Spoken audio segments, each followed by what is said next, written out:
These refillable containers have served the crop protection industry very well.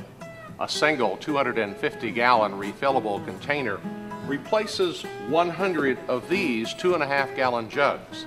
If the container is used for 5 years, then 500 jugs do not need to be collected or recycled. EPA first authorized the use of refillable intermediate containers, or Minibulks, back in 1977, and since they have become essential to safe and responsible distribution and use of crop protection products. However, nothing lasts forever.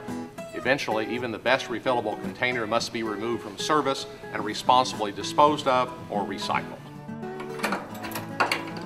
Storing damaged and unusable containers costs money and creates risk, especially if they contain regulated levels of hazardous materials. Long-term storage is not a suitable solution. In 2010, the Ag Container Recycling Council, along with the Agribusiness Association of Iowa, piloted a major recycling program. The successful elements of this recycling pilot could be useful in other states. The goal was to clean, identify, inspect, transport, and recycle obsolete or damaged refillable containers before the end of 2010.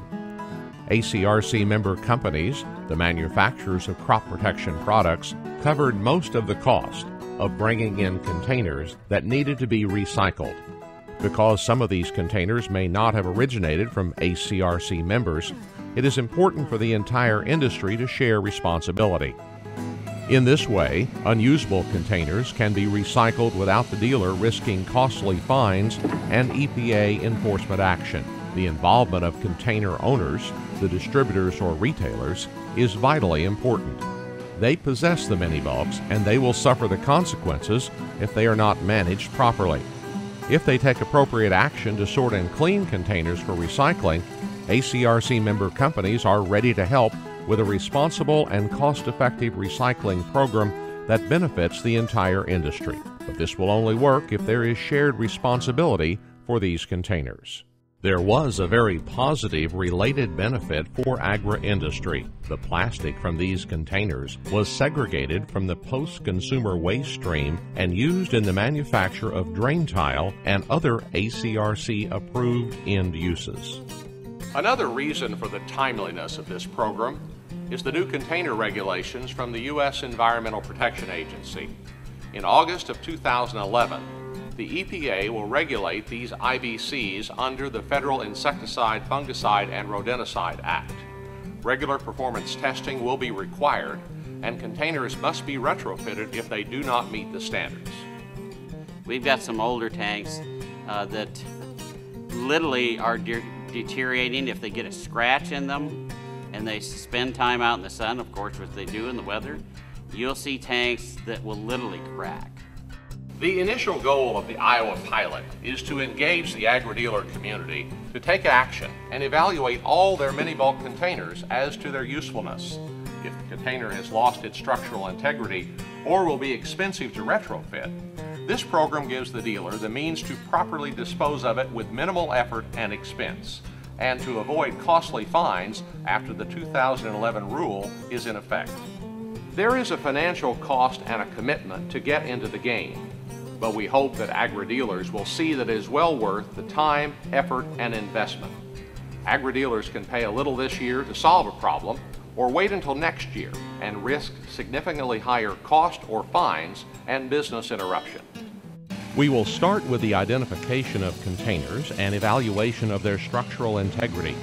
Then we'll turn to proper identification of the labeling, followed by cleaning and management of pesticide rinsate, categorizing for inspection, and finally transport and recycling. The Ag Container Recycling Council worked with the Agribusiness Association of Iowa to offer a pilot program to collect and recycle obsolete Minibulk containers. The pilot helped ACRC and stakeholders in the agricultural chemical industry better understand the variables and processes needed to effectively manage disposal of this type container. It is expected that the Iowa pilot will serve as a model to effectively manage this need and programs in the future. In this video, we'll hear directly from the EPA on the new regulations, not only for containers but also for bulk containment and other changes to current laws. Well, let's begin. The first thing a retailer needs to do is to inventory and inspect all mini-bulk containers in his possession. Everyone should have a copy of the trifold prepared by CropLife America, EPA, and the industry on how to safely clean refillable containers for recycling. Many dealers provide more custom application, and farms have grown larger, which all require more efficient delivery and handling of crop protection products. As a consequence, the use of mini-bulk containers has increased. This has resulted in reports of increasing numbers of damaged, obsolete, and/or unused mini-bulks. In a changing regulatory environment, the Iowa pilot worked to get these unused or obsolete containers back in the dealer's focus and cause a conscious decision to be made about their future. Once the containers have been evaluated, they should be segregated into groups. Those with no structural integrity should be at the top of the list to recycle. Those that would not be cost-effective to retrofit should be second, and those that are in use and meet pending regulations or can be updated to do so should be in the third group. The hardest task is cleaning the containers. We recommend that you start by reading this brochure that has been approved by the ACRC and the EPA and follow its recommendations. With personnel dressed in protective equipment, it is recommended that the inside of the container be washed to remove pesticide residue. Through the years, most of these tanks have become dirty and discolored on the outside, but the big issue is what's still inside. Discoloration may not mean that residue remains, but careful inspection is necessary to assure that the entire container is clean. Color doesn't really have a determination in the cleaning process. The quality of the rinsate water that we get out of them is our indicator. A hole may be drilled into the bottom of the tanks that cannot be cleaned through the ports or vents, but it should not jeopardize the structural integrity of the tank for hauling. Tanks should not be cut in half, as they will not be accepted for transportation and recycling.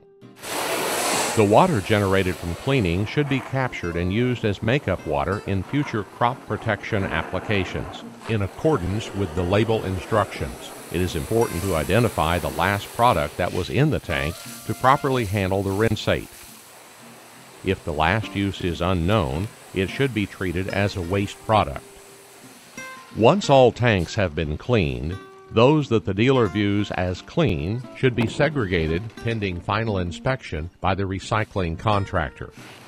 In the Iowa pilot, retailers were contacted by the recycling contractor based on a form they sent in by fax or email, and the contractor, CSN, then arranged for inspection. Participants were invoiced $15 per container that was deemed acceptable for recycling. In Iowa, CSN came to each participating location to examine each tank put forth for recycling. What's unique about this program as against other state programs is we're actually pre-inspecting at the site of generation. So that way we can answer any questions that exist at that location. Also, if there's any problems or real hazardous chemistry, we leave it at the generation site and don't bring it to the collection site or the recycling center. A tank that passed their inspection received an acceptance sticker and transport was arranged. Consolidating containers into truckloads at a collection point saves transportation costs and avoids extra transportation fees that result from less than truckload shipments. Arranging centralized collection points makes sense and saves money. Grinding of the mini-bulk containers was completed in Iowa. Coordination of the shipments allowed the recycler to efficiently handle a high volume of mini-bulks. The plastic for these containers must remain segregated from the post-consumer waste. End products from the recycling process should only be those approved by the Ag Container Recycling Council. One end-use product that is being widely used is drain tile for farm fields. The product often contains a percentage of recycled crop protection product container plastic and provides a beneficial use in agriculture. The regulations concerning intermediate bulk containers will go into effect in August of 2011. Nancy Fitz with the EPA Office of Pesticide Programs explains the areas that deal with Minibulk or IBC containers. As of August 2011, there will be 3 new sets of requirements for Minibulk containers, stationary bulk containers, and repackaging. And these regulations are designed to ensure that containers are sturdy enough for the repeated use, as well as to minimize the potential for cross-contamination. For ag retailers, the biggest change is going to be for the new standards for Minibulk containers, and they're going to need to look at all of their containers to see if they comply with the new standards. It is important for them to know that a lot of containers can be retrofit to come into compliance, and so if they're looking to buy new containers over the next few months, they should be sure to contact their pesticide manufacturer as well as their equipment supplier or tank manufacturer to make sure that they buy compliant containers. For the Minibulk containers, there are basically 4 requirements. The first is that they have to comply with the Department of Transportation or DOT requirements that we adopted at what DOT calls the Packing Group 3 level. This means that they have to be marked and comply with upfront testing requirements, which are basically the container manufacturer's responsibility. In addition, there are some periodic retesting that is required that the dealers can do themselves. For example, the large Minibulks have to be pressure tested every 2.5 years. The second major requirement is that the tanks need to be durably marked with a serial number or other identifying code. Third, each opening other than a vent needs to have a one-way valve, a tamper-evident device, or both on it. And then fourth, that the container has to be on the pesticide manufacturer's description of acceptable containers for that pesticide. In terms of retrofitting, it's important that retailers first determine whether the containers comply with that upfront DOT testing and marking requirement, because that one is very hard to come into compliance with or impossible if it doesn't comply already. However, if you have a DOT compliant container, it's easy to add a serial number, and there's a lot of equipment out available that can allow them to retrofit and come into compliance with the tamper-evident device or one-way valve requirement. Well, that's the story from Iowa on the statewide pilot project to recycle Minibulk containers. Many warehouses now look like this. Only those bulk containers that meet the new regulations and need of the agri-dealers remain in service. The pilot conducted in Iowa was a success due to the support and cooperation of the State Agribusiness Association and its ag retailer members.